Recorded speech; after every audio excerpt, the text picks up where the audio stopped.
August 15ರಂದು ಕೆಂಪುಕೋಟೆಯಲ್ಲಿ ಧ್ವಜವನ್ನು ಯಾರು ಹಾರಿಸುತ್ತಾರೆ? ಸರಿಯಾದ ಉತ್ತರ ಭಾರತದ ಪ್ರಧಾನಮಂತ್ರಿ. ಭಾರತದ ತ್ರಿವರ್ಣ ಧ್ವಜವನ್ನು ವಿನ್ಯಾಸಗೊಳಿಸಿದವರು ಯಾರು? ಸರಿಯಾದ ಉತ್ತರ ಪಿಂಗಾಳಿ ವೆಂಕಯ್ಯ. ವಿಶ್ವದಲ್ಲಿ ಅತಿ ಹೆಚ್ಚು ಇಂಗ್ಲಿಷ್ ಮಾತನಾಡುವ ಜನರನ್ನು ಹೊಂದಿರುವ ದೇಶಗಳು ಯಾವುವು?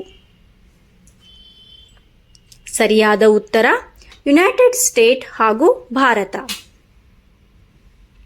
ಒಟ್ಟು ಎಷ್ಟು ದೇಶಗಳು ಆಗಸ್ಟ್ 15ರಂದು ಸ್ವತಂತ್ರ ದಿನವನ್ನು ಆಚರಿಸುತ್ತವೆ?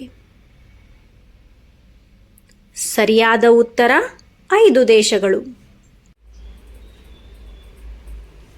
ಯಾವ ಸ್ವತಂತ್ರ ಹೋರಾಟಗಾರ ಮೊದಲ ಸ್ವತಂತ್ರ ದಿನವನ್ನು ಆಚರಿಸುವ ದಿನದಂದು ಭಾಗವಹಿಸಿಲ್ಲ? ಸರಿಯಾದ ಉತ್ತರ ಮಹಾತ್ಮ ಗಾಂಧಿ.